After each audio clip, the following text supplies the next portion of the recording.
De la Ligue des Champions pour deux clubs encore engagés dans la plus belle des compétitions européennes, mais ce sont des joutes nationales qui sont au programme ce soir et peut-être le titre en jeu à l'issue de ces 60 minutes.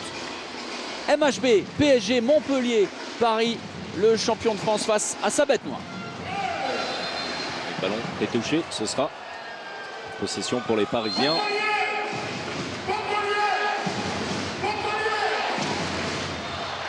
Et la passe pour Luka Karabatic, récupéré par Michael Guigou avec Ludovic Fabregas dans le relais. Il avait du temps, il l'a pris et il a juste Thierry Omeyer pour ce premier ballon gratté par les Montpelliérains, transformé en ballon de but. 1-0 pour le MHB. Le jeu rapide évidemment, oui, Nicolas Karabatic qui est passé, qui obtient le 7 mètres. Très justement, et au dernier moment par le retour de cet homme, Ludovic Fabregas. Oui, la projection rapide du côté de Montpellier avec Ludovic Fabregas qui a hésité un court instant avant de trouver la solution. Et le premier duel de la soirée, ce sera sans doute l'un des feuilletons palpitants entre Wegensheimer et Vincent Gérard. Et le premier duel remporté par l'Allemand. Le fouetté du poignet pour Wegensheimer, capable d'absolument tout sur le jet de 7 mètres. Et Michael Guigou qui reste dans le trafic pour désorienter la défense parisienne, tenter de semer le trouble. Michael Guigou qui va reprendre sa place d'ailier gauche, on vous rappelle, expert et confidence à l'issue de ce match avec une spéciale Michael Guigou, comme vous ne l'avez jamais vu. Diego Simone, le changement attaque-défense a été effectué à la main sur le jeu placé Montpellier, le premier avec Valentin Porte. Et le tir sur le poteau. En échec, Mathieu Gréby sur sa première tentative longue distance. En appui, les deux appuis parallèles pour Mathieu Gréby, l'un des spéciaux de Mikkel Hansen que maîtrise parfaitement Mathieu Gréby également.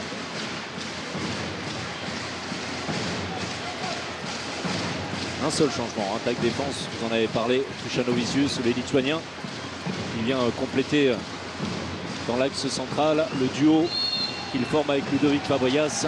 C'est bien tenu sur Luka Karabatic. Le jet franc côté PSG, les instructions données par Nicolas Karabatic qui a fêté son anniversaire cette semaine en famille avec les amis. Mikkel Hansen, côté droit, on insiste, on repasse par Nicolas Karabatic, le passage de bras et derrière on tentait de trouver Lucas Ballot qui avait dézonné pour venir en deuxième pivot à l'opposé. Nouvelle faute et le bras ne va pas tarder à se lever, c'est fait. Paris va devoir trouver une solution avec Mikkel Hansen, le bourreau des Raphaélois dans les derniers instants de la demi-finale de la Coupe de la Ligue ce week-end à Reims. Le tir en appui très rapide de Mikkel Hansen avant d'être touché par la défense de Montpellier. On l'a dit, un retour en grande forme pour l'ex-meilleur joueur du monde. Oui, c'est ce qu'on disait, il y a eu un avant et après mondial pour Mikkel Hansen qui depuis le début de la saison, en tout cas jusqu'à la trêve internationale et le mondial, était un peu l'ombre de lui-même et c'était compliqué de gérer et le titre de meilleur joueur de la planète et celui de champion olympique. Mais Mikkel Hansen a retrouvé de sa superbe, est redevenu décisif, est redevenu létal. Valentin Porte. L'enclenchement avec le croisé, Valentin Porte en mouvement, les grandes courses croisées. Mathieu Gréby hors secteur, repasse l'interception non de Nedim Remili. On va trouver une solution, le bras est levé, ça défend très bien côté PSG. Le bras qui reste levé, il va falloir déclencher. Diego. Ouais, il est allé provoquer et il va faire baisser le bras des arbitres avec cette provocation parfaite de l'Argentin qui est allé mettre la viande. Et la fin de tir par en dessous et ensuite le 1 contre 1, il se déporte, il est touché, hein, vous le voyez par la jambe de Luka Karabatic. Très peu d'angle. Oh, en ajustant au-dessus et en faisant baisser les bras de Thierry Omeyer pour Michael Guigou, c'est parfait de partout. Avec vous l'avez entendu hein, tout à l'heure, restez avec nous hein, après ce match, vraiment avoir Michael Guigou comme ça pour un contre, la contre-attaque pour Valentin Porte à la course avec Nedim Remili. Ouais, gros arrêt de Thierry Omeyer face à Valentin Porte qui l'a suivi comme dans un jeu de miroir. Arrêt du bras gauche, à l'instar de ce qu'on a vu de la part d'Aliosa Reza du côté de Nimir face à Célesta avec Titi Omeyer qui ne s'est absolument pas livré sur le temps de suspension de Valentin Porte. Oui, avec une course très verticale pour Valentin Porte. Le Yago avec Fabregas. Le temps fort de Valentin, mise au sol. Et derrière, Diego Simone, nouvelle intervention de Thierry Omeyer. Gros début de partie du gardien de l'équipe de France. La prise d'information est mauvaise côté Nedim Remili. Faute, le carton jaune pour Diego Simone qui cède sa place à Truchanovicius, mais il sera averti. De la précipitation dans la montée de balle de Nedim Remili. Et qui avait malgré tout trouvé Luka Karabatic. C'est le retour de la défense Paul-Irène. On voit cette parade, la technique, toute la technique de Thierry Omeyer. On vous rappelle les deux ultimes sorties de Thierry Omeyer et Daniel Narcisse. Ce sera en direct, en exclusivité sur beIN Sport au début du mois de mai, les 3 et 5 mai. Match à Oslo face à la Norvège et le retour 2 jours après, le 5 mai à Clermont-Ferrand avec toutes les équipes de beIN Sport. Marie Patrux, Xavier Hamel et nos consultants. Nouveau duel entre Uwe Gensheimer et Vincent Gérard. Impeccable, une nouvelle fois le temps de fixation Uwe Gensheimer et ensuite il revient sur un tir croisé classique. Paris qui fait la course en tête. Mathieu Gréby, Valentin porte et nouvel arrêt de Thierry Omeyer, très chaud dans ce début de rencontre. On monte bien le ballon et côté droit, le jeu des ailiers. Uwe Gensheimer pour Luca Ballo et le premier break dans cette partie est en faveur du PSG. À partir des arrêts de Thierry Omeyer, eh bien on est capable de se projeter. Oui, c'est très bien lâché pour trouver au décalage Aymen Toumi dans le bon tempo pour Valentin Porte. De tempo, il en est question dans ce duel. Les deux équipes qui veulent vraiment emballer la partie. C'est un rythme qui correspond d'ailleurs aux deux équipes. Avec une très belle atmosphère à l'Arena ce soir. Le record d'affluence pour un match de handball depuis la création de cette enceinte. Nedim Remili, l'entrée à l'opposé, la course de Uwe Gensheimer. Deux pivots utilisés par le PSG. Pas de solution pour Remili. On repasse par Nicolas Karabatic. Grosse séquence défensive des Montpelliérains. Mais Paris, rapidement, trouve une solution. On arrive à lâcher le ballon du côté de Paris, même lorsqu'on est un petit peu agressé dans le bon sens du terme. Cette fois, c'était Ludo Fabregas qui s'était jeté sur Nicolas Karabatic. Et malgré tout, regardez, Nico qui a la lucidité pour lâcher ce ballon et ensuite la bonne passe à rebond de Nedim Remili. Le 7 mètres, une nouvelle fois, obtenu par Luka Karabatic. Troisième G de 7 mètres en faveur des Parisiens.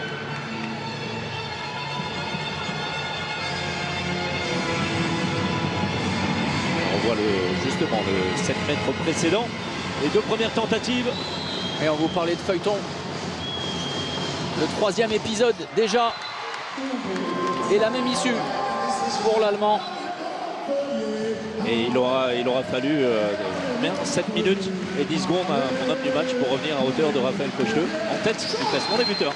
C'est ça. Ah, bah oui, vous l'avez dit, je monte en puissance sur la planche.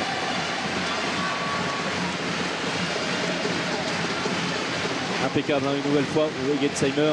Oui, alors ce genre de situation est à mettre au crédit également de l'attaque parisienne qui trouve des solutions et qui met à mal l'assise défensive montpelliéraine.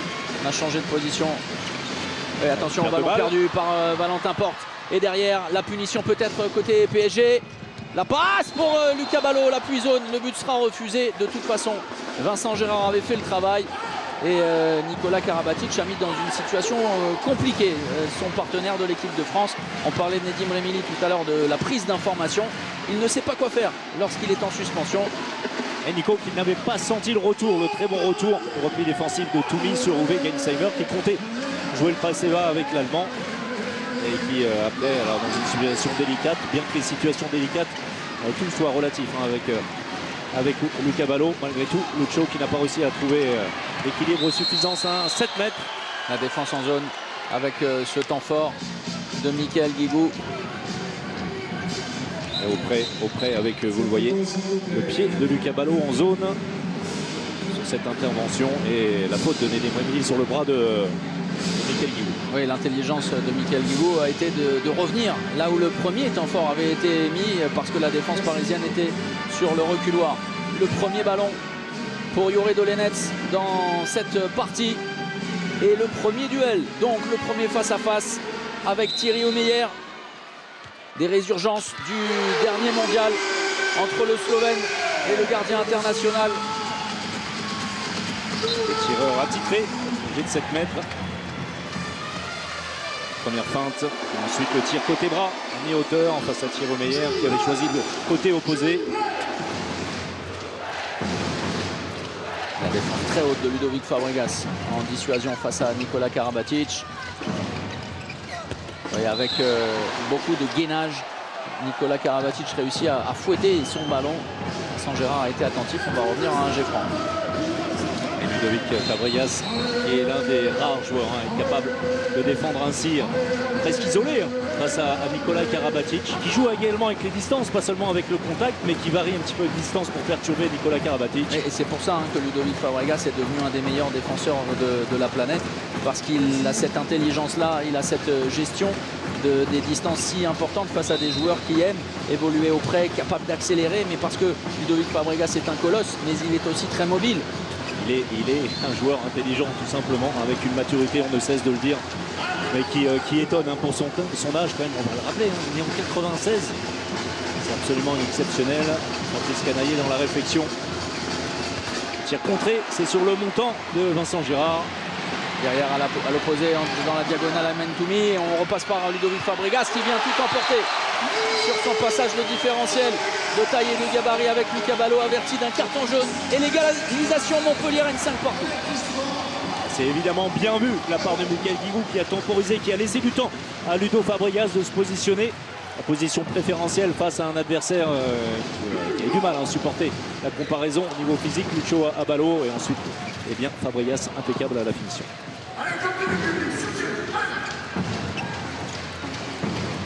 L'Espagnol joué par les Parisiens avec l'entrée intérieure de l'ailier et de l'arrière, c'est très bien joué.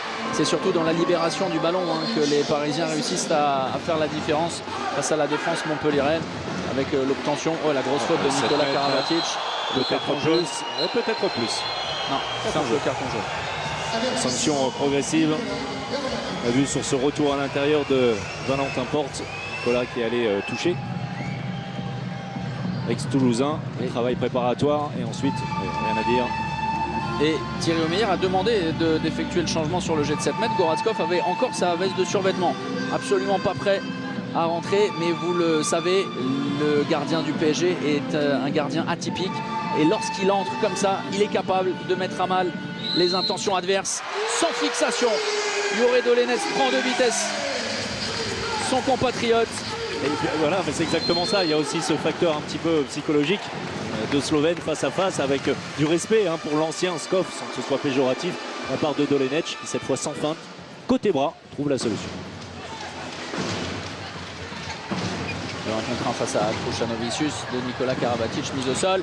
Et derrière, le manque de contrôle de Luka Karabatic.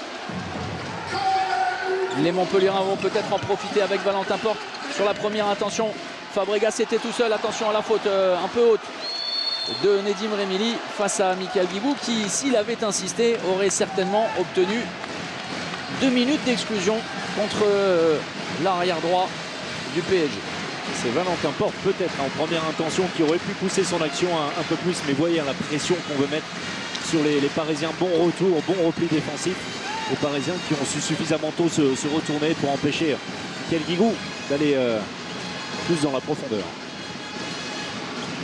Valentin Porte, le croisé avec Diego Simone. Oh, la tentative de Kung Fu manquée. La passe était très appuyée. Ludovic Fabregas qui monte. Et derrière, Nedim Remili qui vient mettre sous le reculoir la défense montpelliéraine. Très bonne décision de Nedim Remili. Oui, c'est un peu le serial buteur en ce moment du côté de Paris, Nedim Remili. Il avait été passeur jusque-là dans cette partie. Un week-end du côté de Reims très réussi pour Nedim Remili. Alors s'il n'est pas touché comme ça et qu'il peut poser le pied à 10 mètres, c'est un souci pour lui. Son premier vrai grand titre en club ce week-end dans la NAS. Ludovic Fabregas mise au sol dans un beau duel de pivot, champion du monde avec Luka Karabatic. Quel duel. Touché au visage par la main gauche de Ludovic Fabregas. Luka Karabatic. Paris est bien en place, vraiment très bien débuté la partie, alors même si c'est très accroché, pas d'écart encore pour l'instant. Mais Paris est bien en place en défense, joue à la distance qui est juste face à Montpellier. Montpellier qui n'a pas encore montré que sa base arrière était capable de dégainer de très loin. Donc on ne fait pas le pas, tout simplement puisque c'est pas nécessaire. On ne sort pas trop, on contrôle assez bien Ludovic Fabregas. La bonne distance pour l'instant trouvée par les Parisiens. Oui, dans le même ordonnancement, le même genre en tout cas qu'en finale de la Coupe de la Ligue face à Nantes. C'est ce qui nous avait vraiment impressionné, l'assise et la structure défensive du PSG. Et troisième, comme ça il y aura une égalité parfaite, peut-être, en tout cas oui, en termes de jet de 7 mètres entre Dolenets et le PSG. Thierry Omeyer face à lui. Côté bras de tir. 3 tirs croisés pour Gensheimer au 7 mètres, 3 tirs côté bras pour Dolenets. Une nouvelle fois, le bon côté choisi par le Slovène.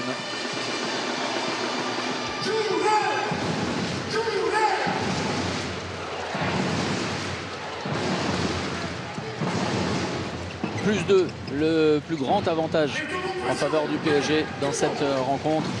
Avant un retour à une égalité. Gensheimer en deuxième pivot. À l'opposé, le tir canon de Nedim Remili. Et voilà pourquoi je vous parlais de serial buteur. Nedim est coutumier du fait de savoir que lorsqu'il marque une première fois, derrière, en général, ça enchaîne. Attention à sortir du côté de Montpellier. Systématiquement, on sort sur Nicolas Karabatic dans le duel, souvent Ludovic Fabregas. Pour l'instant, sur Mikkel Hansen et Nedim, on n'est pas trop sorti. On est un petit peu plus à plat du côté de Montpellier. Hashtag en action, vous suivez le compte en action pour gagner le t-shirt seul au monde. Qui de Paris, qui de Montpellier va s'imposer, par quel écart? Vous avez jusqu'à la pause. Le mouvement des ailiers avec El Mentoumi. Il est pris, Mathieu Gréby, par Nicolas Karabatic. Diego Simone. On a changé de position. Oh, et le tir à la hanche. L'assaut de Valentin Porte. Action bien menée, l'engagement rapide également. Le rapide supersonique. Même des Parisiens avec l'exclusion pour 2 minutes de Mathieu Gréby. On a joué très rapidement après ce tir sublime de Valentin Porte. Et le fautif, c'est cet homme, Mathieu Gréby, exclu par messieurs Dens et Rebel pour 2 minutes. Ouais, merci à Fred Godard et aux équipes techniques. Regardez. Et pour l'intervention de Mathieu, on voit ce très beau but, très beau mouvement du côté de Montpellier avec le déclenchement rapide de Valentin Porte et Mathieu Gréby qui a été exclu pour un geste a priori au niveau du visage, en tout cas de la partie haute de Nicolas Karabatic. Le but est vide. Oui, pas de Vincent Gérard, c'est un classique. On évolue en infériorité numérique mais à égalité en joueur de champ 6 contre 6 et c'est Jonas Truchanovicius qui a pris la place de Mathieu Gréby. La sortie, le Yago de Fabregas, l'entrée, le mouvement à l'opposé de Mikkel Guigou qui se repositionne finalement. Valentin Porte, attention à ne pas perdre le ballon. El Mentoumi qui était sorti faire le changement, ça tient bien côté PSG. Encore 1 minute 24 en infériorité numérique. Et le chrono va s'arrêter. Bonne prise, regardez, Karabatic qui emmène l'Argentin au sol. Oui, pour ne pas le laisser se remettre en mouvement dans un second temps. On sait que Diego Simone, lorsqu'il évolue au près, aime bien jouer dans la continuité comme ça. Capable avec son centre de gravité très bas d'enchaîner même lorsqu'il est en déséquilibre. Le bras qui ne va peut-être pas tarder du côté de messieurs Dens et Rebel.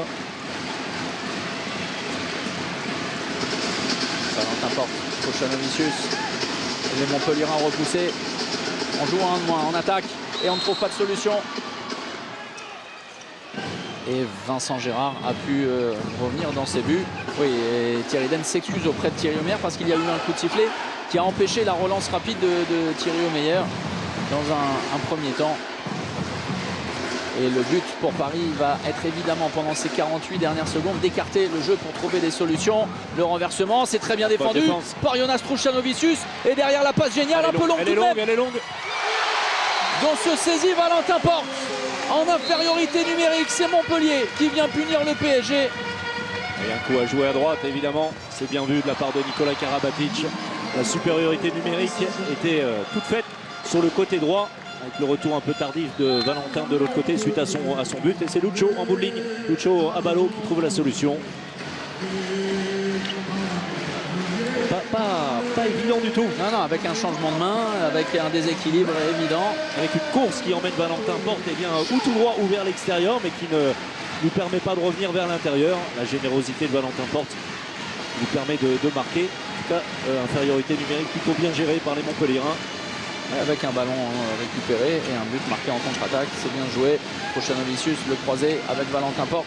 Beaucoup de mouvements des Montpelliérains. Truchanovicius face à Mikkel Hansen. Oh, quelle défense des Parisiens, vraiment. Le bras est levé. Et on trouve la solution. Et on trouve la solution avec beaucoup de patience. Oui, et la prise de position de Ludovic Fabregas.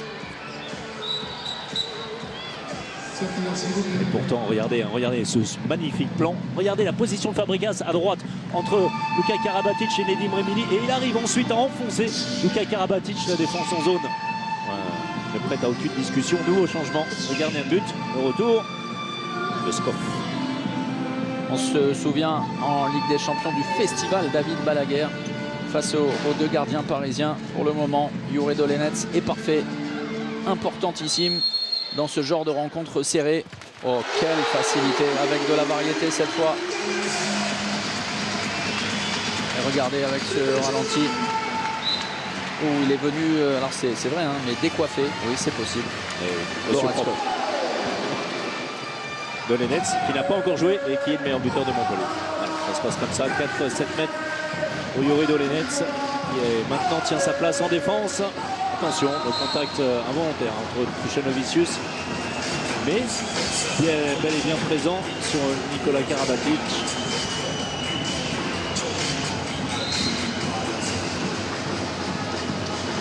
Les instructions données par Nikola Karabatic à Mikkel Hansen. Et derrière, le poteau trouvé sur le tir longue distance de Nedim Remili. Vincent Gérard était battu. Un point sur les gardiens. 4 arrêts pour tirer au meilleur. Un seul. Ouais, 2 désormais. Oui, avec celui-là pour Vincent Gérard. Les 2 gardiens champions du monde. Que vous retrouverez donc les 3 et 5 mai sur beIN Sport face à la Norvège. On voit l'initiative. Ah oui, arrêt après poteau pour Vincent Gérard. Petite, première rotation du côté de Montpellier avec Miral Zuizey à l'intérieur. En lieu et place de Ludovic Fabregas et Jure Dolenec. Position derrière droit. Là aussi, le tir à l'angle avec le pied droit devant et... 7 mètres qui va certainement porter à discussion la prise d'intervalle externe de Nedim Remili. Oui, écoutez, la bronca de l'Arena après cette décision. Nedim Remili, oui. Tout à fait juste. Bien sûr, la défense en zone. Regardez avec ces belles caméras. La puissance de Mathieu Grébille. Oui, comment mettre la pression sur un joueur en mettant la sono à fond. Mais Uwe Gensheimer en a vu d'autres et il vient climatiser l'Arena vraiment avec cette roucoulette. Alors la roucoulette, oui, évidemment, puisque lui est capable de le faire. Oui, le travail, merci. Alors Denis Rebel qui... oui, c'est un métier difficile parfois, celui d'arbitre. Changement de direction, tout y est. Beaucoup d'appui, très impressionnant. Quelle dextérité. Proprioception. L'arrêt de Thierry Omeyer. Le 5e de Thierry Omeyer. Derrière la montée de balle, la passe un peu basse de Nedim Remili pour Nikola Karabatic et le tir raté de Mikkel Hansen qui est estimé avoir été victime d'une faute. Et derrière, Aymen Toumi permet au MHB de prendre les devants. Et pour la première fois dans la rencontre, Montpellier est en tête après 20 minutes. Et suite à cette initiative un petit peu trop rapide de la part de Mikkel Hansen, Toumi va très vite, en tout cas bien plus vite que Uwe Gensheimer sur son repli défensif. Et avec cette très belle image sur ralenti, juste derrière le but de Thierry Omeyer. Vous voyez les pertes de balles, 4 côté Paris, une de moins du côté de Montpellier. Alors qui s'explique évidemment par le rythme imposé par ces deux équipes. Nikola Karabatic en appui. Le perforateur. À noter juste un petit mot, puisqu'on n'a pas eu trop l'occasion, il s'est apporté à discussion ces dernières années, la réception ici même à Montpellier de Thierry Omeyer, de Nikola Karabatic en particulier. Luka Karabatic a été salué et a été applaudi. Exactement. Voilà, ça n'a pas du tout été le cas effectivement ces derniers temps, c'est à noter. Bravo au Blue Fox, on préfère largement ça du côté de Montpellier. Vous voyez Henrik Molgaard en bas de votre écran qui prépare à faire son entrée. Daniel Narcisse ne devrait pas tarder, les premières rotations côté Paris. On est très patient dans l'attaque montpelliéraine. On travaille beaucoup sur les enclenchements avec Dolenets qui s'est positionné au poste d'arrière droit. On repasse par Mathieu Gréville qui a réussi à mettre le pied dans les 9 mètres, mais derrière la perte de balle et la punition peut-être, oui, de la part du PSG par l'intermédiaire de Lucas Ballot pour revenir pour reprendre les devants, pardonnez-moi. Avec mauvaise inspiration de Mathieu Gréville, demi-position qui cherche à l'intérieur mais c'est forcé. Et vous l'avez dit, hein, c'est pratiquement une punition à chaque fois lorsqu'on perd un ballon dans la circulation du ballon avec la rapidité des joueurs des deux côtés. C'est Lucas Ballot, impeccable. La finition jusqu'ici. Molgaard, on vous en a parlé. Et du côté de Montpellier, Baptiste Bonnefond en lieu et place de Mathieu Gréville. Jesper Nielsen de retour dans l'effectif parisien, absent ce week-end au Final Four de la Coupe de la Ligue, le Suédois, très marqué, on vous l'avait dit, comme pour Staffan Olsson, après les dramatiques incidents et l'attentat de Stockholm. Baptiste Bonnefond au poste de demi-centre avec Diego Simone qui a été décalé sur le côté gauche et attention, il est touché au cou. Non, on estime qu'il a glissé. L'Argentin, on va y retourner. Le temps fort de Lennes le croisé avec Baptiste Bonnefond, la bonne séquence défensive des Parisiens et le ballon au pied. Ça peut aller vite, ça peut aller vite. Dolenets, mais oh là là, c'est très limite la reprise de dribble d'un Henrik Molgaard qui s'est saisi du ballon en l'appuyant sur le sol. On va demander à Fred Godard de nous recaler tout ça. Alors dans un premier temps, le manque de contrôle. Regardez ça. Et derrière. Oui, oui, bien vu Thomas. Prenez, mettez un short et un sifflet. Et oui, c'est une reprise, une petite reprise de dribble. Oui, enfin, c'est petite ou grande, c'est une reprise de dribble. Voilà. Entrée Daniel Narcisse, c'est bien joué. Une nouvelle fois, on trouve Luka Karabatic. Nouveau 7 mètres, logique. Et le retour d'Uwe Gensheimer.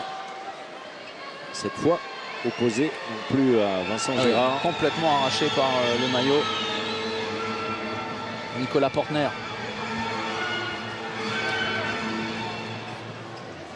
Et le Suisse réclame le ballon que lui confie Uwe Gensheimer. Nicolas Portner, auteur d'un match d'un superbe niveau face à Paris lors de l'élimination en Coupe de France. Vincent Gérard était malade. Il était rentré que sur un 7 mètres. Il a croisé ses 3 premiers tirs. Va-t-il retourner dans son... Oh là là là là. C'est énervant. Hein. C'est énervant, je vous assure, c'est énervant. Ah ouais, là c'est absolument sublime déjà. Et fin de lob. Et puis Chabala derrière. Parce que vous le voyez, hein, Nicolas Portner qui est un garçon extrêmement attentif. Non, et puis, non, mais surtout très intuitif. Vous voyez, il sent les choses, mais que faire face à du génie comme celui qui habite l'Allemand. Et le renversement, c'est très bien joué. Ayman Toumi et le gros arrêt de Thierry Omeyer. Attention, ballon de +3 en faveur des Parisiens. Ce qui serait le plus gros écart, bien évidemment, depuis le début de la partie. Henrik Molgaard est resté aux avant-postes. Nedim Remili, le tir pétrole avec le rebond. Et nouvelle opportunité pour les Montpelliérains. Le 1 contre 1 d'Olenets face à Hansen. C'est Truchanovicius finalement qui s'essaye au tir longue distance pour revenir à un but. Alors parfois avec le Lituanien, plus c'est compliqué, plus c'est facile pour lui.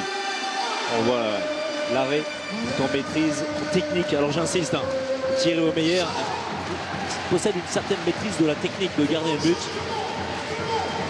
6e arrêt pour Titi.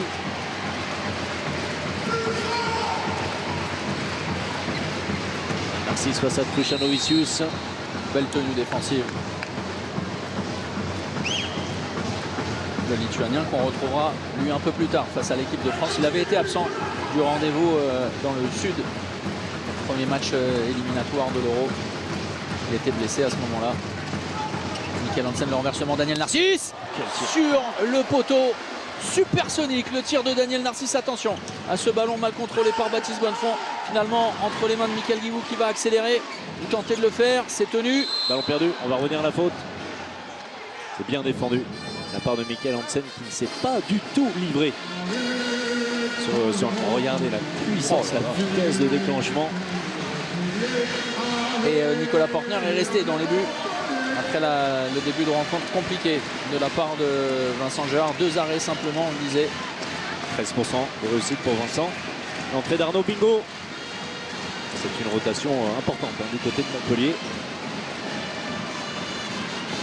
On se souvient de l'équipe alignée en début de rencontre en Coupe de France par Patrice Canaillé. Derrière, le très bon travail préparatoire des Montpelliérains.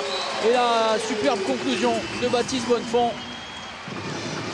C'est bien, un bel engagement, bon tir, bon impact, bonne vitesse de déclenchement. Et ça, c'est la faculté des Parisiens. Et c'est une constante depuis le début de la partie, alors pas seulement aujourd'hui, mais de libérer le ballon malgré le contact, malgré les duels. Et malheureux, Nicolas Portner sur son intervention. C'est à mettre au crédit de Henrik Molgaard. Très beau croisé derrière.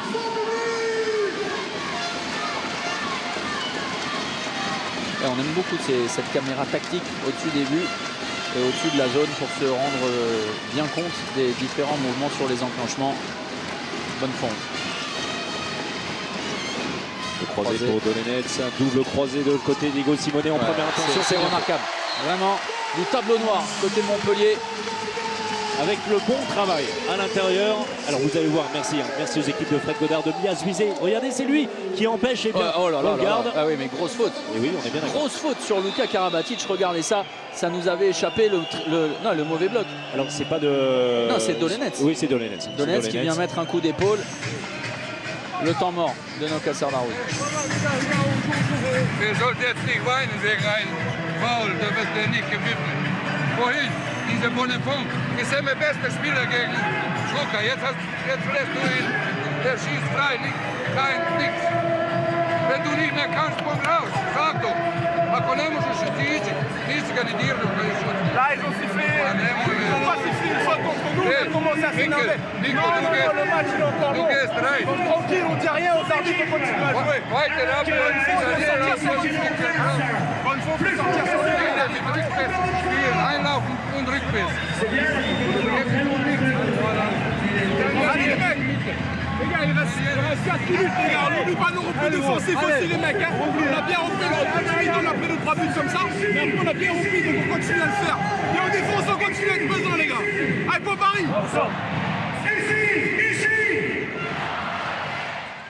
Noka Sardarovic qui pose son temps mort et intervient sur la défense, particulièrement, vous l'avez entendu, vous l'avez vu, envers Luka Karabatic. Alors certes, Noka Sardarovic avait vu que Dolenets avait empêché Luka Karabatic de sortir, mais d'une manière générale, il lui dit de sortir, d'aller toucher le tireur, que ce soit Bonnefond ou Diego Simonet sur la dernière attaque montpelliéraine.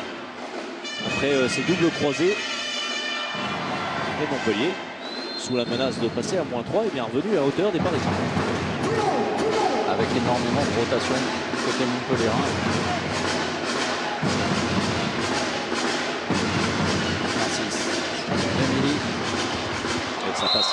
Ça passe et ce sera 2 minutes pour Jonas Stechano-Vicius. Nicolas Portner, une nouvelle fois malheureux, et Daniel Narcisse qui va au bout de son idée. Lâche le ballon malgré le gros contact de Lituanien.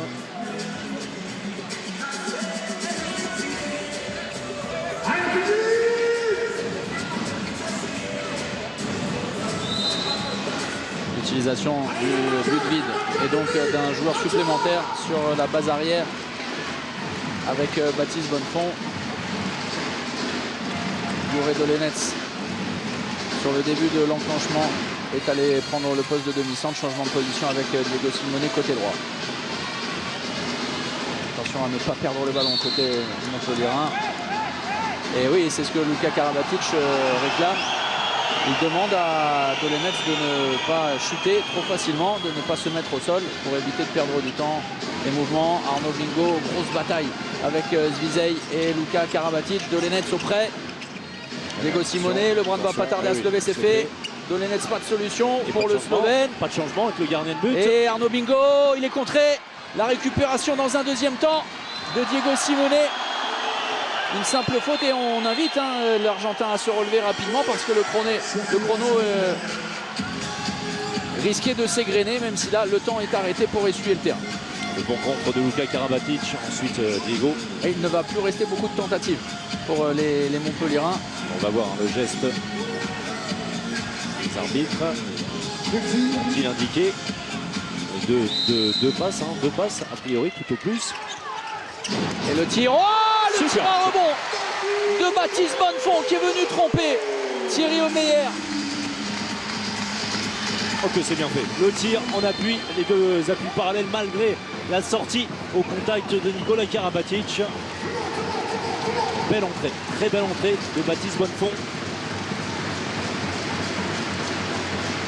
La base arrière championne du monde, Luka Karabatic également. L'équipe de France en force avec Lucas Ballot et Thierry Omeyer. 6 champions du monde sur 7 dans l'effectif du PSG avec Uwe Gensheimer. Qui n'est pas le plus mauvais des non-champions du monde. Et c'est lui qui va avoir la charge. Oh là là là, quelle insolence. Insolent de réussite et de talent. Uwe Gensheimer. Avec un ballon au bras de l'étiquette gauche du Suisse. Regardez ça. Deux garçons qui se font face également dans les qualifications. Avec l'Allemagne. Et peut-être moins indécis entre l'Allemagne et la Suisse, non la Suisse qui s'était inclinée dans les toutes dernières secondes d'un tout petit but face à l'Allemagne en Allemagne. Bingo va se repositionner à l'aile. Bonnefond face à Daniel Narcisse. Les grandes courses des Montpelliérains avec Bingo retour intérieur. Dolenetz ne sait pas quoi faire. Ça défend le fer côté parisien. Le passage en force, non. Et la défense en zone. Thierry Omeyer avait effectué l'arrêt. Et si les Montpelliérains avaient été mécontents tout à l'heure, c'est au tour des Parisiens. Daniel Narcisse n'est pas en zone. Et il vient offrir son corps face aux Montpelliérains. Oui, et c'est ce qu'est en train d'indiquer Thierry Omeyer à Denis Rebel. Pour l'instant, les tireurs sur 7 mètres ont été remarquables. Dolenetz et Gensheimer.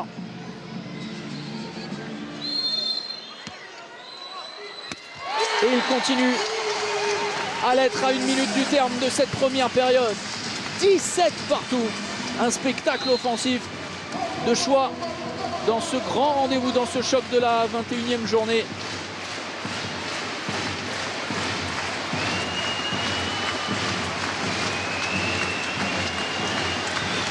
Un but de plus pour Gensheimer. Impeccable, hein.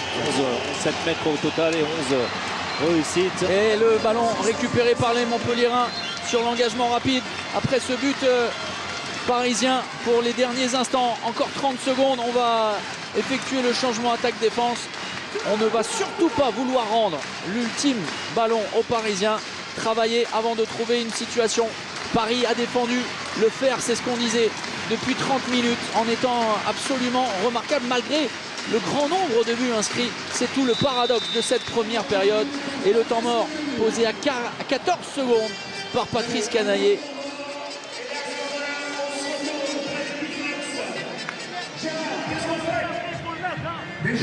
Pour une Carman. Il reste 15 secondes, on garde un peu la balle. Sur la fin, on fait ça.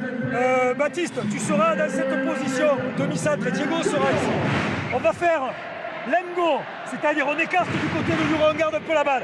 Ici, tu enchaînes là, et tu joues, Baptiste. Ludo, très vite ici. Et là, tu vas me jouer plein pot, extérieur sur Émilie. Tu vas au bout chercher le penalty. Ok, d'accord. On garde un peu, on écarte de ce côté. Baptiste, tu déclenches, appel de balle, et là très fort, extérieur. C'est pas peut-être nous si c'est moi, je peux aller derrière. Ouais. Baptiste, tu te mets là, toi. Laisse-le. Voilà, on fait ça. Allez, prends-le vite, allez, derrière. Les gars, on a la balle après, depuis deuxième. On a la balle depuis deuxième. On essaie de marquer pour passer le temps après, les gars. Allez. Tout ça a été extrêmement tactique. Et de Carman, il n'en est pas question, mais de Lemgo, on va jouer le duel sur le temps fort face à Nadim Remili pour tenter d'obtenir le jet de 7 mètres ou évidemment de trouver une solution sur le 1 contre 1. Et puis la lucidité pour terminer de Michael Guigou qui recadre tout ça. On a le dernier ballon, on ne le rend surtout pas et on aura le ballon pour démarrer la seconde période. Donc on pourrait passer devant si et seulement si on arrive à marquer dans ces 10 dernières secondes. Regardez, ça va se jouer. Nedim Remili qui défend très bien. C'est bien fait. Et derrière Arnaud Bingo. pour venir obtenir le 7 mètres. Et le chrono va défiler jusqu'à la fin des 30 premières minutes. Patrice Canaillé voulait obtenir un jet de 7 mètres sur le poste 2. Il en a obtenu un par l'intermédiaire d'Arnaud Bingo. Vous vous rappelez la dernière seconde en finale de Coupe de la Ligue? Ah oui, oui, légèrement.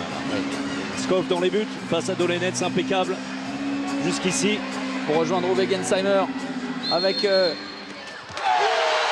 réalisations dans cet exercice pour le moment capital et qui permet aux deux équipes d'être à égalité, 18 partout après une première période. Le MHB et le PSG de l'assise défensive a été réclamé en fin de première période par les principaux acteurs.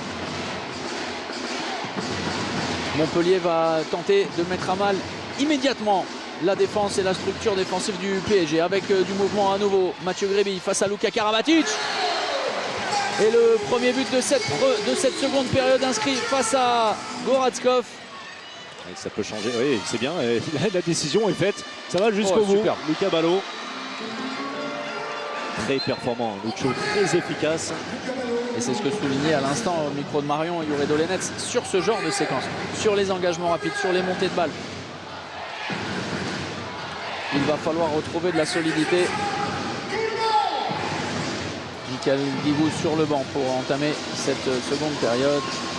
C'est Arnaud Bingo qui est positionné côté gauche, à l'aile Diego Simone en demi-centre, le Yago de Fabregas. On va voir cette attaque, mais c'est intéressant la position de Michael Guigou qui n'est pas sur le terrain. Non, on va revenir à 9 mètres. Je vais vous dire pourquoi. Certainement va-t-il faire son entrée en défense. Changement tactique, peut-être en 1-5. Vous voyez où je veux en venir. Comme il y a Arnaud Bingo sur le terrain et qu'a priori le changement se fera avec Diego Simone. Grosse défense parisienne. Sans doute une défense en 5 à venir. On va voir tout ça.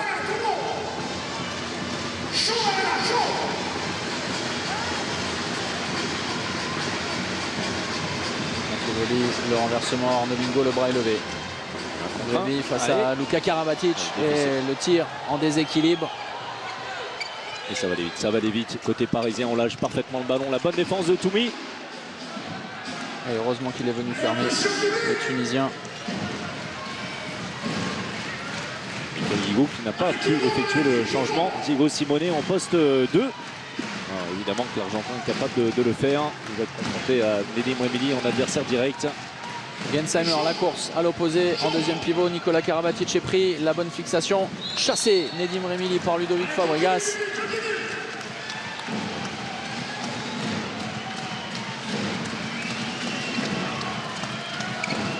Karabatic avec Remili. On repasse par Karabatic et le tir qui vient transpercer tout le monde de Mikkel Hansen. Surtout très bon temps d'engagement de Mikkel Hansen sur le 1 contre 1, le travail préparatoire de Nicolas Karabatic qui permet aux Danois bien sûr un appui de déclencher ensuite. Et bien, le talent fait la différence. Il aime naviguer auprès Diego Simone pour tenter de trouver des solutions, capable d'accélérer, de changer de rythme. Joueur ultra complet et surtout de retour à son meilleur niveau.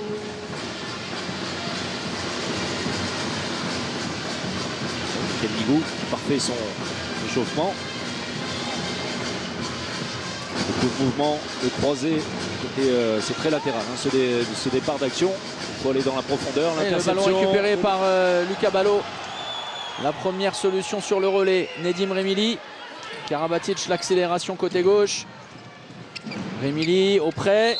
Oui, très bonne défense de Diego Simone. Remili s'est trompé là-dessus, un peu naïf. Valentin Porte et l'arrêt de Goratskov. La relance peut-être pour Uwe Gensheimer. On va reprendre son calme. Paris mène d'un but et Paris a une nouvelle fois l'occasion de refaire le break. Ça n'est plus arrivé depuis, souvenez-vous, le début de la première période, de mener de 2 buts d'avance. Milieu de première période, milieu. Où les Parisiens ont même l'occasion sur une contre-attaque de passer à +3.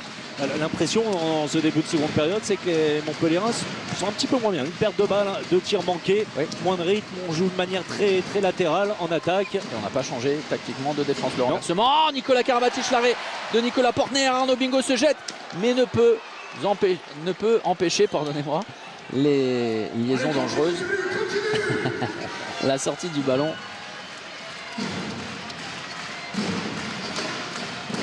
Et premier arrêt pour Nicolas Portner. Oui, mais voilà le changement tactique défensif avec en dissuasion sur le poste 2 et Arnaud Bingo qui est passé en 1-5 en strict sur Nicolas Karabatic. Mais derrière, la rampe de lancement pour trouver la fusée.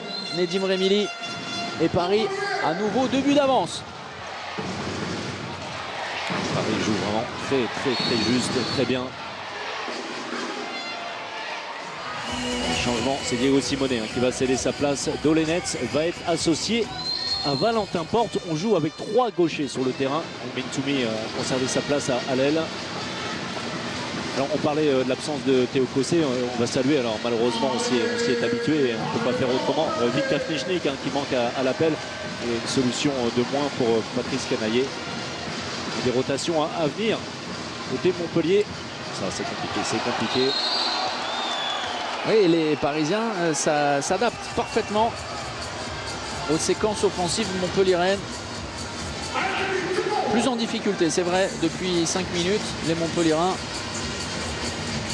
Montpellier qui n'arrive pas à déséquilibrer le bloc des 4. Ça passe pour Mathieu Grébille, c'était compliqué, et lui peut le faire avec ses qualités athlétiques. Et derrière Montpellier repli. Et sauf que, oui, superbe. La récupération du ballon de Gensheimer après l'intervention de Nicolas Portner. Mais sur le premier temps de jeu, c'est allé beaucoup trop vite pour Montpellier. Les Montpelliérains malheureux parce que Nicolas Portner, entre le saut dans le vide d'Arnaud Bingo et surtout dans les balustrades et ce ballon récupéré par Gensheimer, ça fait 2 ballons hérités par les Parisiens. Temporise côté PSG, la sortie de Fabregas et le renversement et derrière le décalage pour Uwe Gensheimer. Et une nouvelle fois, cette faculté à libérer le ballon malgré le contact. Une première fois, Michael Hansen. Une deuxième fois, Nicolas Karabatic. Une troisième fois, Lucas Ballot pour trouver en bowling Uwe Gensheimer. Impeccable toujours. Et c'est ce qui impressionne vraiment dans ces premiers instants de la seconde période, c'est la continuité du jeu parisien. Heureusement que derrière, Dolenets dans un rôle de buteur. Et la bonne défense. Et ça va être récupéré avec Lucas Karabatic qui était en zone. La possibilité pour Montpellier de revenir. L'accélération. Michael Guigou, le slalom et le manque de contrôle. La passe était compliquée. Gensheimer va prendre tout son temps. La feinte. Le plus ça simple, aussi, l'intelligence de Gensheimer, ne surtout pas se précipiter. Incompréhension entre Valentin Porte et Michael Guigou. C'est assez rare. Et Uwe Gensheimer très lucide.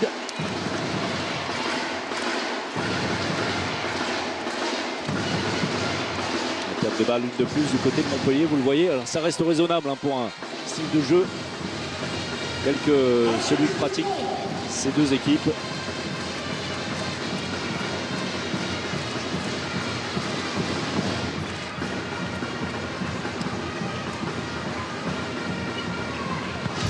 C'est trop François-Xavier, oui, un événement extrêmement important pour la suite du championnat. La victoire de Créteil dans les derniers instants à Chambéry ce soir. On va y revenir, on en reparlera.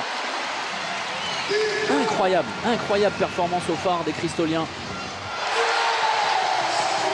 L'arrêt de Portner, cette fois, c'est suivi d'une récupération des Montpelliérains. Et c'est Toumi qui trouve la solution, impeccable aussi. Mintoumi avec la tête, évidemment. Avec la tête, Nicolas Portner. Et qui est gentiment en train de monter en régime sur les tirs de près, dans les duels directs avec des joueurs à 6 mètres. Nicolas Portner a été performant 3 fois. On est beaucoup plus en difficulté sur les tirs de loin. La défense en 5, cette fois on y a bien droit avec Arnaud Bingo, Michael Guigou qui a fait son entrée à l'aile gauche. Il va falloir être solide sur les duels.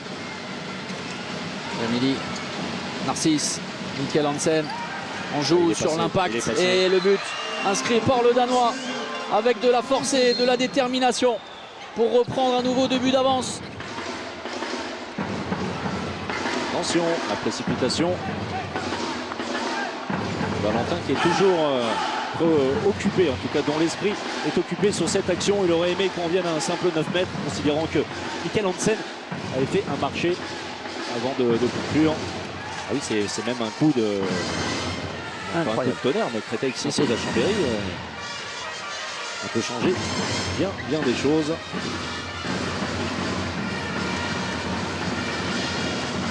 Dolenets face à Karabatic.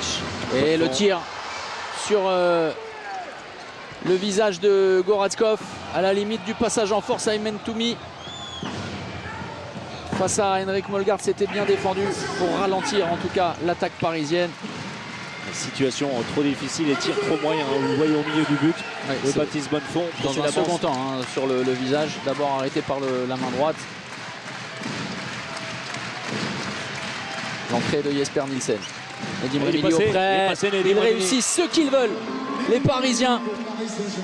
Grosse difficulté défensive des Montpelliérains. Le plus gros écart dans cette partie, +3 en faveur du PSG.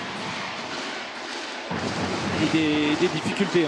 Côté Patrice Canaillé a trouvé la bonne formule. On a tendance à se précipiter également en attaque. Luka Stepancic sur le terrain. Oui, on en parlait certainement uniquement en défense. Jesper Nielsen, Henrik Molgaard, Luka Stepancic. Une défense new look. Alors c'est 2 minutes contre Mikkel Hansen. Alors va-t-on revenir à un 7 mètres? Oui, a priori, le but ne sera pas accordé. 9 mètres? Non, un 7 mètres. Oui, c'est... Ah non, c'est un 9 mètres. C'est un jet franc et c'est ce que dit Henrik Molgaard. Alors très étonnant. On va demander à Fred Godard de nous recaler tout ça. Alors 2 décisions coup sur coup. Alors le coup de coude. Il est touché dans le dos de Dolenets. Oui, mais on n'a pas l'impression que Dolenets fasse marcher, comme on dit. L'action qui va au bout.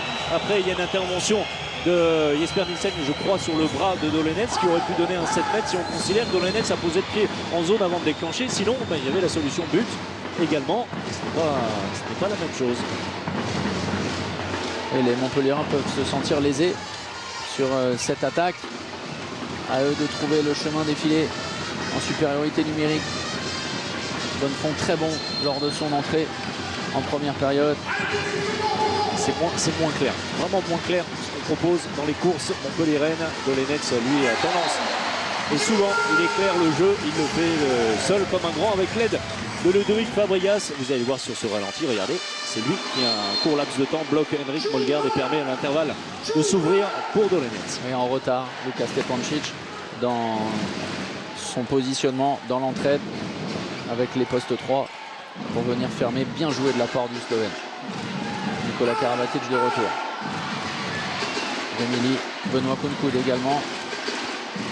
L'utilisation des joueurs du banc côté Noka Serdarovic, c'est à souligner. Il a réussi à gagner son premier duel face à Ludovic Fabregas. Nikola Karabatic sur son passage de bras. Et pas loin d'être passé, Nicolas, cette fois complètement.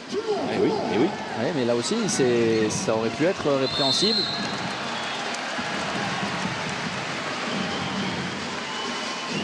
Pareil, il fait jouer tout son métier, son expérience dans les duels. Une fois Narcisse, une fois Karabatic. Entrée de Benoît Kounkoud et le tir de loin. Une nouvelle fois poteau pour Daniel Narcisse. Ouais, le tir complètement raté d'Arnaud Bingo. Manque de précision et de lucidité. Il a tout de suite pris l'information. Il est en déséquilibre. Arnaud Bingo, au moment où il déclenche, on voit le poteau joué par Daniel Narcisse. Ensuite, l'échec d'Arnaud Bingo. La base arrière, championne du monde de retour avec Narcisse et Remili à droite. La solution peut-être pour Benoît Kounkoud, la passe dans les chaussettes. Et très bonne défense dans l'agressivité, dans le bon sens du terme de Valentin Porte. Et Miaz Vizaï demande aux Montpelliérains sur le banc de poursuivre cette grosse intensité défensive. Explication entre Truchanovicius et Jesper Nielsen. Alors, Thierry Dens peut parler toutes les langues. Et là, il faut à la fois parler suédois ou allemand avec Jesper Nielsen, lituanien, même si Truchanovicius parle parfaitement le français. Le bras est levé, Nedim Remili et l'arrêt de Nicolas Portner. Encore 17 minutes, un peu moins dans cette partie. Truchanovicius resté aux avant-postes. Et le passage en force. Le passage en force pour Truchanovicius et la contre-attaque Jesper Nielsen tranquille. Oh, quel arrêt de Nicolas Portner et ça permet aux Montpelliérains de se relancer. Aymen Toumi. Les Montpelliérains ne sont plus qu'à une longueur des Parisiens. Et c'est cet homme, hein, Nicolas Portner, qui encore une fois dans le duel est très performant et permet de rester dans la partie hein, du côté de Montpellier qui est beaucoup plus fébrile en attaque. Et dès lors qu'on peut jouer rapidement, eh bien Montpellier retrouve son style de jeu tout simplement. 5e arrêt pour le gardien suisse à 30% d'efficacité. Défense très haute de Fabregas. Sortie en tiroir de Truchanovicius, sauf que derrière, attention parce qu'il est touché au visage et 2 minutes. Oui. Et attention, là ça va commencer à barder entre Arnaud Bingo et Nedim Remili parce que Nedim Remili estime avoir été touché au visage et Arnaud Bingo est sorti très énervé sur l'arrière droit, champion du monde. On va revoir tout ça au ralenti, estimant qu'il avait fait du cinéma. Oui, avec la main droite. Alors avec cet angle-là, on va... Ouais, oui, bien sûr. Arnaud Bingo sait qu'il a touché le visage de Nedim Remili, évidemment. Il est en zone, il intervient sur le visage. Absolument rien à dire. Ouais, Arnaud Bingo qui est un joueur très classe. Et regardez, voilà, ça se passe juste en bas de l'écran. Merci à Fred Godard. Oui, parce que la faute est sur un champion du monde, mais elle est commise également par notre champion du monde. 2011. Suède.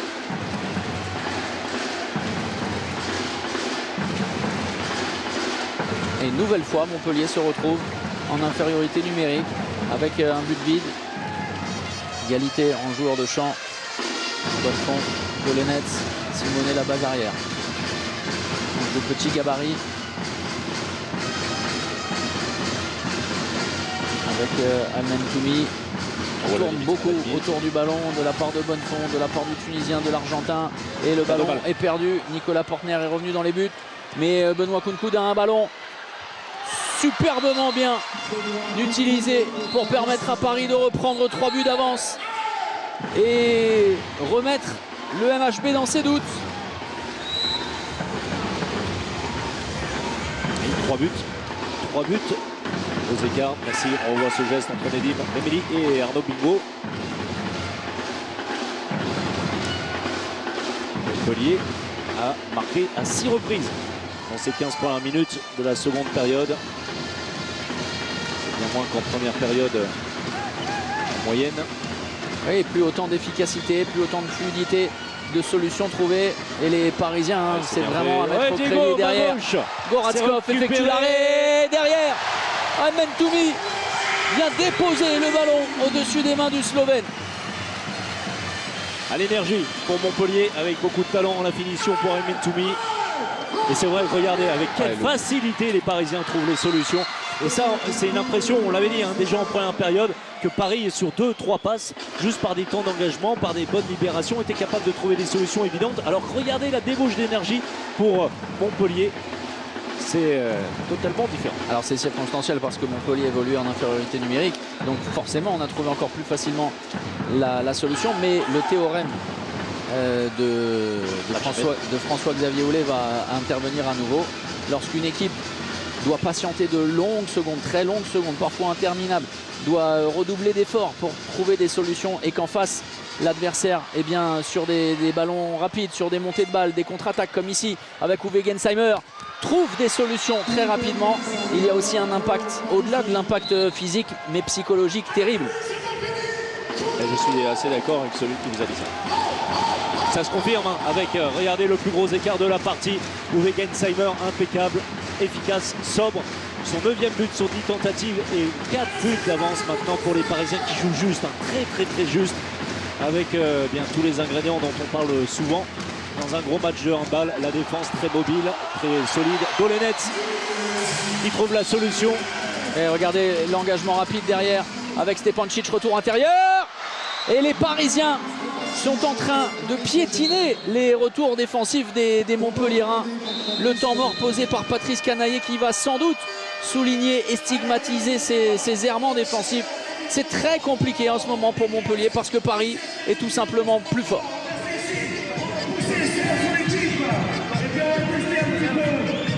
On va tester un peu les tribunes. Alors, on va commencer par celle-ci. Ça va se mettre de lui. On est en train de jouer par des déclarés. La tribune est de force. La tribune qui est juste là. Juste là. Juste là. fatigué, vous me le dites, je fais les changements. Allez, repris les gars, allez. On revient très vite.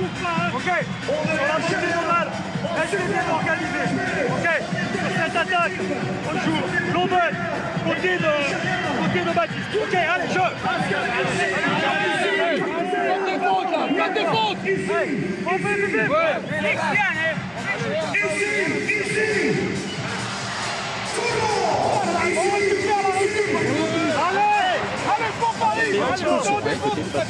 Le tempétueux Patrice Canaillé, comme il a parfois été décrit dans les colonnes d'un quotidien national aujourd'hui, qui a oublié qu'il y avait un petit match de handball ce soir également dans le programme télé, et un petit match de handball qui nous offre un vrai spectacle.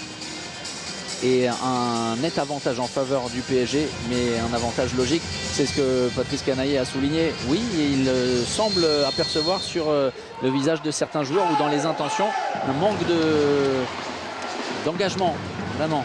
Oui, et puis surtout perdre un petit peu la concentration qui doit rester sur le jeu, bien évidemment, alors qu'on proteste, on conteste les décisions, on traînaille de temps en temps après une situation. Les situations ne sont pas claires, hein. C'est très difficile de battre la défense parisienne dans cette seconde période particulièrement. Attention, il est repoussé, mise au sol et 2 minutes, la sanction différée.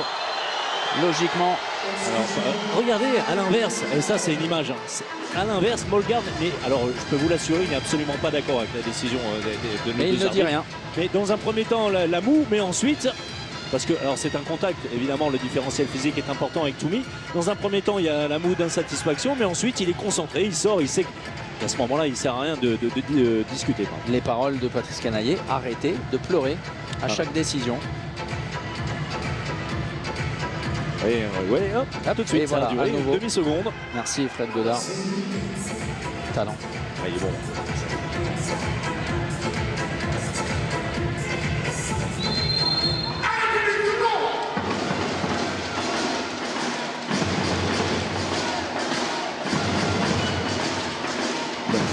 Avec c'est peut-être dans ces situations de supériorité numérique que Montpellier doit retrouver de sa superbe. 7 mètres. Non. Oh, il semblait que Luka Karabatic était intervenu sur le bras de Dolenets qui avait fait la différence.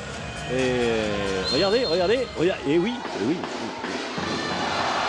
Et derrière, peut-être une nouvelle sanction. Non. Montpellier qui parvient à trouver la solution. C'est Dolenets qui porte l'attaque montpelliéraine. Et là aussi, changement de rythme, mais c'est tout à fait logique de la part des Parisiens en infériorité numérique, qui ont la main sur le ballon et le match pour le moment, qui mènent 2-3 buts, qui ont vu également le retour de Saint-Raphaël ce week-end, qui ont cette expérience-là, ce vécu. On parlait de la différence entre une équipe qui a disputé 2 matchs et une autre qui a manqué peut-être de compétition, même si elle a pu se reposer. Attention, parce que l'excès d'engagement est très important et Nikola Karabatic a été mis au sol et on sent de la tension beaucoup plus prégnante vraiment dans ces quelques secondes. C'est aussi beaucoup de frustration de la part des Montpelliérains. Aucun souci. C'est vrai que Yoré Dolenets en a rajouté encore dans l'action précédente, hein. Et avec diplomatie, avec son style, Thierry Dens qui allait parler à Yoré Dolenets en lui demandant de se calmer. Vous voyez tout ce processus de faire rentrer, d'essuyer, ça fait partie également du métier pour remettre un petit peu de calme dans les esprits. C'est contré. Non, le ballon sera conservé par les Parisiens. Oui, on parle d'importance, de pédagogie lorsqu'on est arbitre. Et c'est effectivement ce qui caractérise particulièrement les arbitres. Un mot, François-Xavier, sur l'un de nos téléspectateurs, un fan de handball qui vit des moments très compliqués depuis le début de l'année. C'est Léo qu'on salue, qui est au match ce soir avec les parents qui sont devant la télé, qui est atteint par le lymphome d'Hodgkin et qui suit en ce moment un traitement. Un vrai handballeur, Léo, qui a 15 ans, un vrai gabarit, 1m86. Il fait partie du club de Saint-Ouen-l'Aumône et son entraîneur, Vesna, et la maman de Tamara Horacek. Voilà, joueuse de l'équipe de France. Le temps mort posé par Noka Serdaruzic. Tout va bien pour le PSG. On est prêt. Allez, Gérard. Je vais entendre toute la main. Tout le monde. Les mains, tout le monde.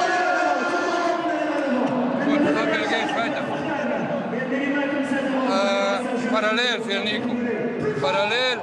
André, wie Nedim Ball gespielt hat, zu Nico, rennt er sofort raus. Après, par entrée, je pars Und du spielst nicht mal zu Daniel. Zweites, der redet nur lange. Das heißt, es muss man in Abwehr aushalten. Die sollen lange. Das wäre genervt. On travaille longtemps et il faut pas qu'on craque, il faut être là, il faut aller au charbon. Et on attaque c'est pareil. Ils vont vouloir sortir et être agressifs tout de suite. Donc nous aussi, il faut faire ça. Allez pour Paris. Change Mathias,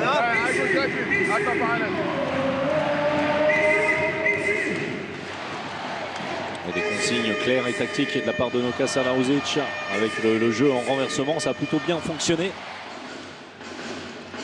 lors de cette partie. Avec la question, Montpellier dispose-t-il encore des ressources nécessaires pour encore accélérer, trouver plus de solutions. Tout doit partir de la défense maintenant, récupérer des ballons et se projeter. Le temps, le risque, attention, c'est intercepté, pas de gardien, pas de possibilité.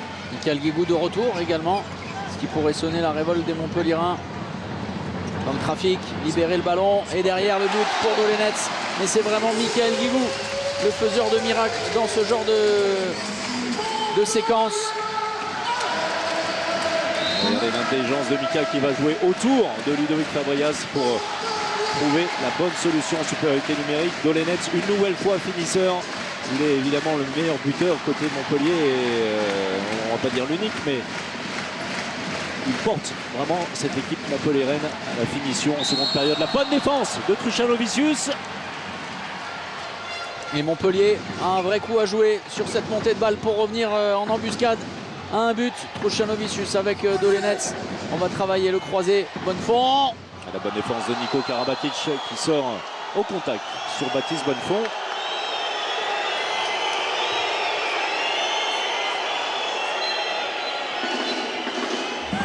Il réclamait un marché, le contact n'était pas énorme de la part de Nicolas.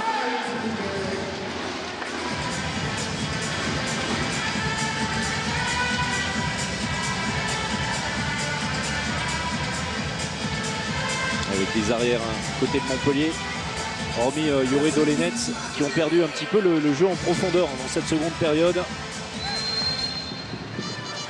Malgré tout, eh bien, Montpellier a la possibilité de revenir à un tout petit but. L'utilisation de Baptiste Bonnefond au poste de demi-centre pour le départ de cet enclenchement, le changement de position, le croisé avec Simonet et le tir compliqué de Dolenets. Et là aussi on va revenir à un jet franc, loin d'être évident pour Luka Karabatic et pour pas mal de spectateurs. Oui, parce que Luka est en face, il ne fait pas action sur Yuri Dolenets qui prend le risque d'un tir costal. Bonne défense de Stepancic et voilà, la flèche décochée par Baptiste Bonnefond, le tir croisé sur la base du poteau. Montpellier n'est plus qu'à un but. Et voilà, allez vers le but, direct vers le but, utiliser le travail préparatoire. Celui-ci a été effectué par Diego Simonet. Il reste du temps. Oui, et le public de l'Arena l'a compris. Moins de 10 minutes à jouer et suspense relancé.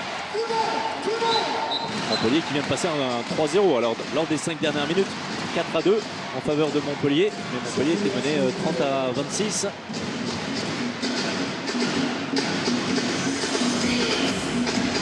Et un Nicolas Portner également important depuis sa rentrée. Goratskov passe aussi déterminant que Thierry Omeyer l'a été lors de la première période. Daniel Narcisse avec Rémilly. Les Montpelliérains beaucoup plus concernés et attentifs en défense, même si là Paris trouve la faille avec Nedim Rémilly, l'homme providentiel sur le jeu placé. Et Dolenets est absolument partout, il obtient le 7 mètres cette fois dans l'intervalle externe face à Luka Karabatic. Oui, alors dans un premier temps, le Slovène a été utilisé comme tireur patenté sur 7 mètres, mais il a été, c'est vrai, fondamental dans son utilisation sur jeu placé. On a changé de tireur.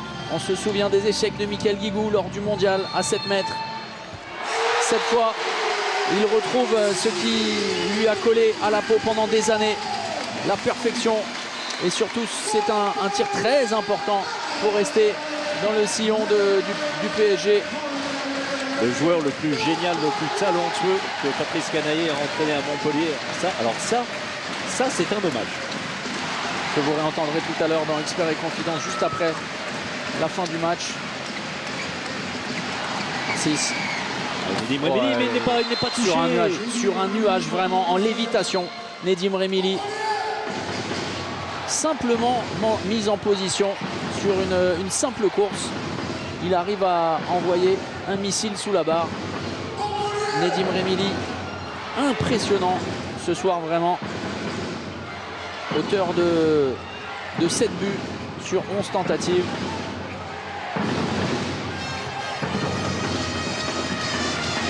Nouvelle fois Bonnefond sur un poste de demi-centre.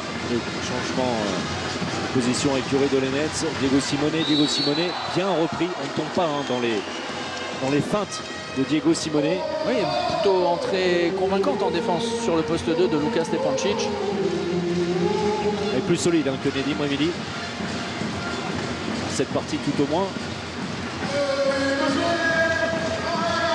Tous les ballons d'attaque montpelliérain vont être importants. Attention l'erreur. Et a priori un marché. Et le ballon perdu. Et on disait tous les ballons vont être importants. Oui, parce que ça va offrir une opportunité. Il ne sait pas quoi faire, Yoré Dolenets, et il retombe au sol avant d'avoir libéré le ballon. Et à nouveau, Paris a une opportunité de repasser à +3 sur cette possession. À 6 minutes du terme de ce choc. Et au bout de cette rencontre, un pas peut-être immense vers le titre pour le PSG. Pour reprendre 3 points d'avance avec Nantes. Oui, le ballon est revenu dans les mains de Nicolas Karabatic. Et derrière, Amen Toumi face à Goratskov. Montpellier se relance. Et Montpellier n'abdique pas, ne lâche rien. La bonne défense, la très bonne lecture de Ludovic Fabregas à la base de cette contre-attaque. Toumi impeccable, vraiment très efficace le Tunisien. Eh bien on est là où on pensait être à ce moment-là. On arrive à 5 minutes du terme de la partie et rien, absolument rien n'est fait. L'impression générale, c'est confirmé et que Paris maîtrise son sujet, mais Paris n'a pas fait la différence, en tout cas insuffisamment. Et Paris trouve sur son chemin la défense de Montpellier retrouvée, et Nicolas Portner, et c'est un ballon d'égalisation avec Dolenets pour Michael Guigou qui perd le ballon avec Karabatic. Gensheimer peut-être, non, c'est côté droit. Nedim Remili. Paris à nouveau reprend les devants, 2 buts d'avance.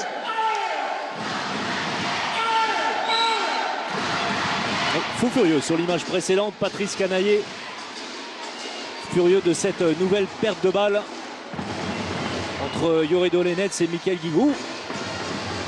11 pertes de balles, merci pour cette statistique évidemment fondamentale dans la compréhension du scénario de cette rencontre pour le moment, mais il reste encore énormément de temps. Montpellier ne va plus devoir rater grand chose en attaque. Et à l'image de Diamond Toumi qui vient vite récupérer pour effectuer le jet franc. Il va falloir, et ce sont déjà des ballons qui vont peser très lourd et qui vont être très chers. Bonnefond. Et l'erreur. Au-delà de la limite. Oh là là, quelle erreur de Baptiste Bonnefond qui n'a pas su quoi faire. Et c'est vraiment, c'est moins lisible. C'est moins lisible que d'habitude. Alors cette perte de balle entre Yoré Dolenets et Michael Guigou, et ensuite Nedim Remili qui va au bout de son action malgré le retour de Dolenets. Nouvelle fois très efficace. Oui, je donnais la stat à l'instant. 8 buts pour Nedim Remili, son 8e, on l'a vu à l'instant au ralenti. Et attention, alors ça n'est pas encore une balle de match, mais en tout cas c'est une vraie option prise par les Parisiens en cas de but. Et on a laissé la continuité. Les Parisiens auront fait preuve d'énormément de détermination. Et on a vu le geste plein de rage et de grinta de la part de Luka Karabatic sur ce but inscrit en déséquilibre. C'est un guerrier, Luka Karabatic, ce soir. Merci, superbe image, regardez ça. J'allais exactement dans ce sens-là, plus de volonté. Alors ça joue à pas grand-chose, mais plus de volonté sur cette action. Baptiste Bonnefond était au contact. On était également au contact de Nicolas Karabatic. Vous parliez de balle de match. Si Montpellier ne réussit pas a marqué sur cette action. Grébille de retour, touché sur le reculoir, les Montpelliérains, malgré beaucoup de mouvements, mais les Parisiens tiennent et font face avec ce ballon détourné par Goratskov. Effectivement, cet échec ressemble à une balle de match côté PSG qui va tranquillement remonter le ballon. Et certains spectateurs quittent déjà les tribunes de l'Arena, semblant avoir compris l'issue de cette rencontre. Même s'il reste encore 2 minutes, alors pour une victoire, ce sera quasiment mission impossible. Paris, pour le moment, a le match en main. Et Paris a cette fois une vraie balle de match. Transformée par Gensheimer. Non, parce que Nicolas Portner s'interpose. Si Montpellier veut encore espérer, ça passe par un but. Daimen Toumi.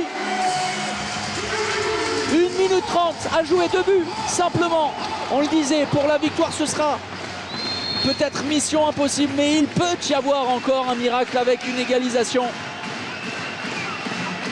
Allez savoir, une 20. Non, oui, si Paris est en échec, c'est tout à fait envisageable. Mais si Paris marque, c'en sera terminé des derniers espoirs de Montpellier. Capitale cette possession. Gensheimer, Narcisse, Remili, Karabatic dans le trafic. Le ballon récupéré par Mathieu Grébille. Il faut se dépêcher mais ne pas se précipiter. Michael Guigou face à Dolenetz. Toumi, c'est terminé. Le PSG va s'imposer grâce à cet ultime arrêt de Goratskov. Et la blessure, Thomas, la blessure d'Aymin Toumi après ce tir. Et au niveau de la cheville gauche. Et il est déséquilibré face à Gensheimer. Il est déséquilibré. Et touché par Gensheimer au moment de son impulsion.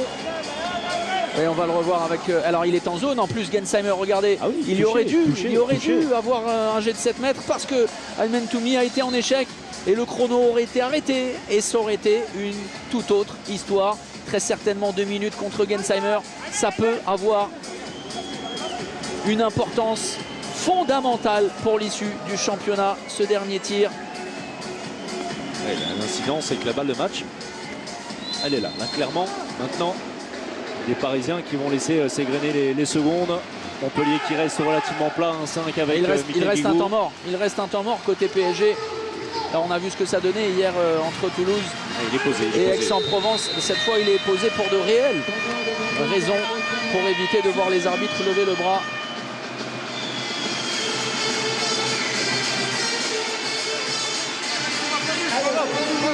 On va pas tirer, on joue jusqu'au bout. Luca Kontrol, Single Kontrol. Wenn die 5-1 spielen, wenn die einen nehmen, dann spielen wir ohne Kreisläufe. Wir spielen 5-5, 1-1 den Ball weiter. Kommt er wieder zurück, muss er aus der Mitte zurück. Dann geht Daniel an Kreis. So ist das. Und dann geht ein Foul rein. On nous sent pivot au départ, s'il monte comme ça, on nous sent pivot. S'il se replace, moi je me mets en pivot. D'accord? Et on joue sans ballon. Les mecs. On joue sans ballon. Et le repli défensif, les gars, quand il y a un mec qui joue ton repli à fond. Et vous savez qu'ils vont venir tirer. Pas 2 minutes. Allez, pour Paris. Non, pas de repli.